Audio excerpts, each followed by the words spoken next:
स्वागतमस्ति भवताम्। आज हम देख रहे हैं वेदांत सार का अनुबंध चतुष्टय।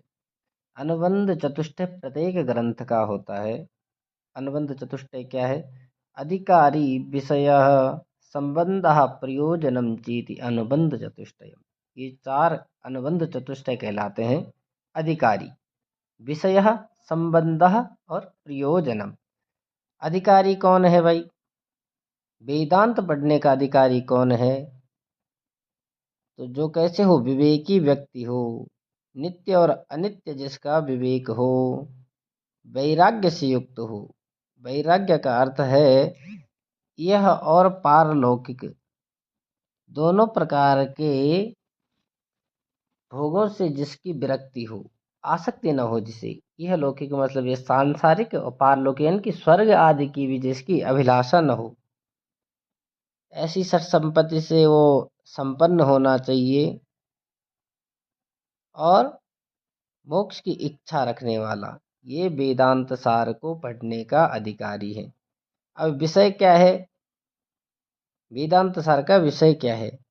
तो ब्रह्म और जीव की एकता, आत्मा का स्वरूप, आत्मा कैसी है, और जगत के बारे में बताना। ये जगत क्या है? मिथ्या है और ब्रह्म सत्य है।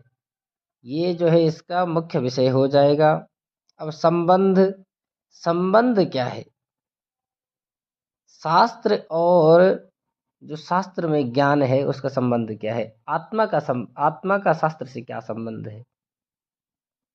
तो जैसे मोक्ष, हमने कहा कि मोक्ष की इच्छा, ये अधिकारी के अंदर होना चाहिए कि उसकी मोक्ष की इच्छा होनी चाहिए।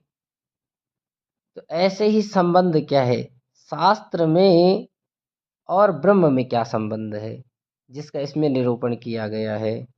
तो शास्त्र क्या होता है? शास्त्र ज्ञान देने वाला होता है, और ब्रह्म हुआ है जो जानने योग्य है, अर्थात जिसके द्वारा जाना जाता है वो शास्त्र है, और जिसको जाना जाता है वो जानने योग्य हो जाएगा। तो यही संबंध है, प्रमेय और प्रमाण का इसमें संबंध है। अंतिम है प्रयोजनम। तो वेदांत पढ़ने का क्या प्रयोजन है, क्या फल है, क्या कारण है, क्यों पढ़े? कुछ न कुछ कारण होना चाहिए, तभी तो हम उस कार्य में प्रवृत्त होंगे, जब हमें उससे कुछ लाभ होगा। ऐसे अनायास ही हम कोई कार्य तो नहीं कर सकते जिसमें हमारा कोई लाभ ही ना हो। ऐसा तो मूर्ख व्यक्ति ही करेगा। अन्यथा आप जैसे विद्वान शिक्षित लोग ऐसे कार्य को क्यों करें? तो क्यों, प्रयोजन क्या है? तो प्रयोजन पहले भी बता दिया है कि मोक्ष की प्राप्ति।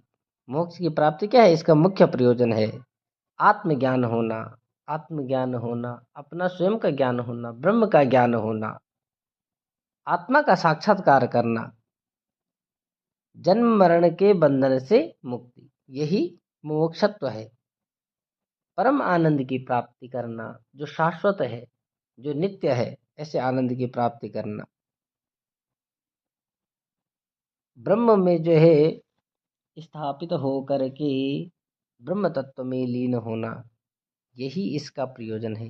यही 4 अनुबंध चतुष्टय माने गए हैं: अधिकारी, विषय, संबंध और प्रयोजन। धन्यवाद।